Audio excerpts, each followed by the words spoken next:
வணக்கம் மக்களே. ஸ்டாக் மார்க்கெட்டில் இன்வெஸ்ட் பண்ண ஸ்டார்ட் பண்ணும்போது நிறைய பிகினர்ஸ்க்கு ஒரு டவுட் இருக்கும். மார்க்கெட் எப்போ ஓப்பன் ஆகும், ஹாலிடேஸ்னால் என்ன நடக்கும், சர்க்கியூட் ஹிட் ஆனால் என்ன நடக்கும், இது தெரியாமல் பல பேர் தப்பான டைமில் பை அண்ட் செல் பண்ணி லாஸ் ஆகிறாங்க. இந்த வீடியோவில் stock market timing, holidays, circuit limit எல்லாத்தையுமே சிம்பிளாக தமிழில் ஸ்டெப் பை ஸ்டெப் எக்ஸ்பிளைன் பண்ண போகிறேன். இந்த வீடியோவை ஸ்கிப் பண்ணாமல் கடைசி வரைக்கும் பாருங்கள். இந்த வீடியோவை பார்த்தீங்க அப்படின்னா மார்க்கெட்டோட பேசிக்ஸ் கிளியரா உங்களுக்கு புரிஞ்சிடும். Indian stock market every Monday to Friday மட்டும்தான் ஓப்பன் ஆகும். சாட்டர்டே சண்டே மார்க்கெட் க்ளோஸ் ஆயிருக்கும். அதே மாதிரி சில கவர்மெண்ட் ஹாலிடேஸ் இருந்தாலுமே மார்க்கெட் க்ளோஸ் ஆயிருக்கும். இப்போ மார்க்கெட் ஓப்பன் ஆகிற டைமிங்கை ரெண்டு முக்கியமான பார்ட்டா டிவைட் பண்ணியிருக்காங்க. முதலாவதா என்ன அப்படின்னு பார்த்தீங்கன்னா ப்ரீ ஓப்பனிங் செஷன் அப்படின்னு சொல்லுவாங்க. இதனோட டைமிங் 9 AM இருந்து 9:15 AM வரைக்கும். இந்த 15 மினிட்ஸ்ல இன்வெஸ்டர் என்ன பண்ணலாம் அப்படின்னு பார்த்தீங்கன்னா பை ஆர்டரோ அல்லது செல் ஆர்டரையோ பிளேஸ் பண்ண முடியும். ஆனால் இங்கே ஒரு முக்கியமான விஷயம் என்ன அப்படின்னு பார்த்தீங்கன்னா இந்த நேரத்தில் ஆக்சுவலான ட்ரேடிங் எதுவுமே நடக்காது. அதாவது ஷேர்ஸ் இம்மிடியட்டா பையோ அல்லது செல்லோ ஆகவே ஆகாது. அப்படின்னா இந்த ப்ரீ ஓப்பனிங் செஷனை ஏன் யூஸ் பண்ணுறாங்க?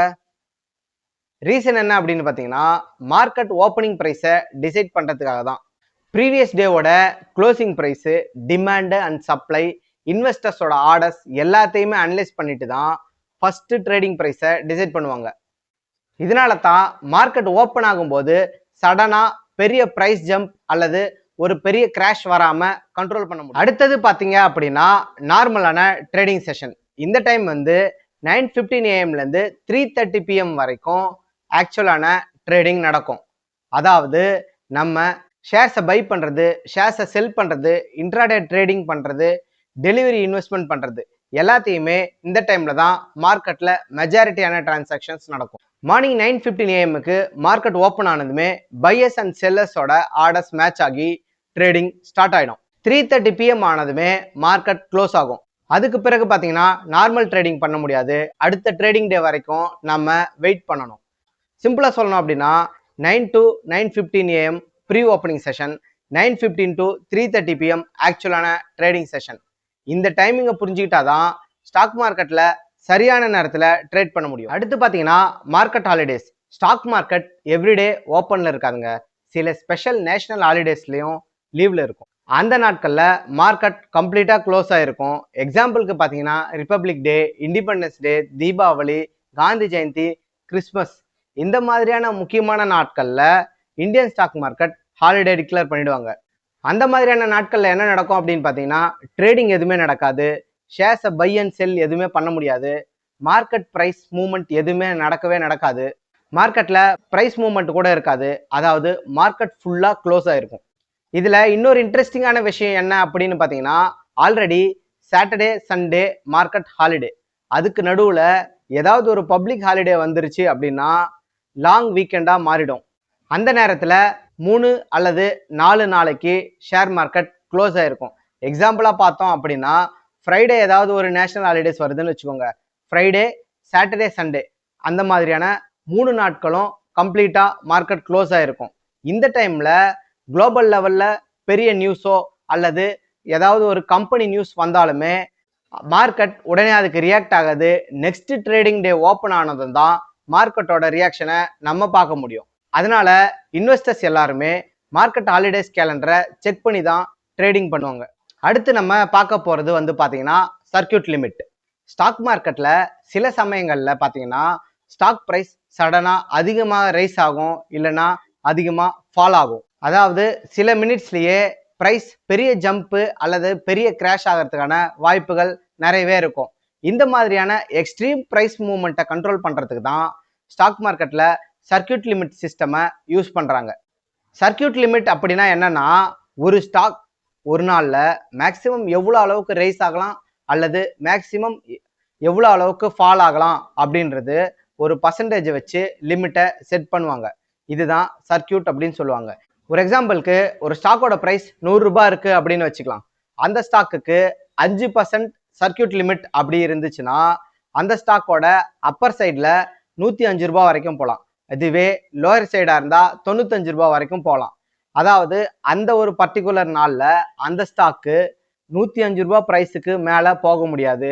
அதுவே 95 ரூபா பிரைஸுக்கு கீழேயும் போக முடியாது. அந்த லிமிட்டை தான் சர்க்கியூட் லிமிட் அப்படின்னு சொல்லுவாங்க.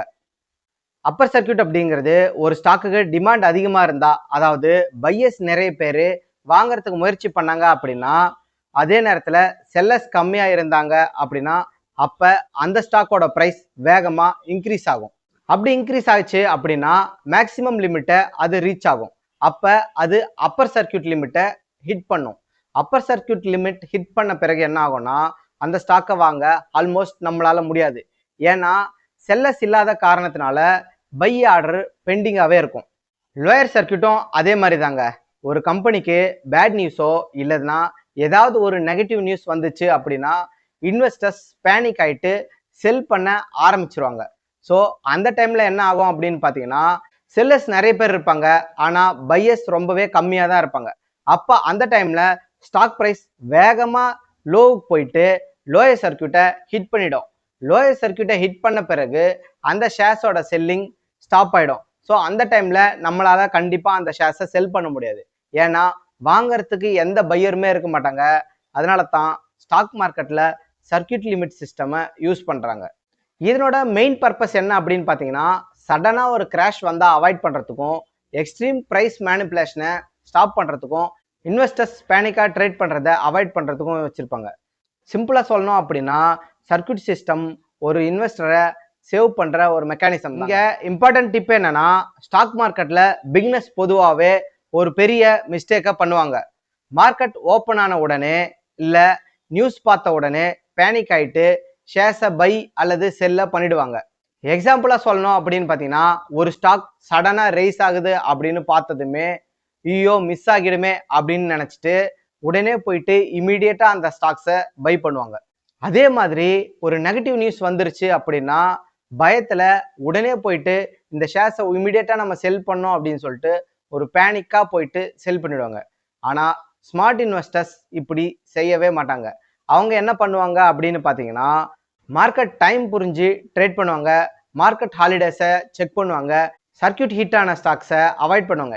ஏன்னா அந்த மாதிரி ஸ்டாக்ஸில் ரிஸ்க் ரொம்ப ரொம்ப அதிகம் இருக்கும்னு அவங்களுக்கு நல்லாவே தெரியும்.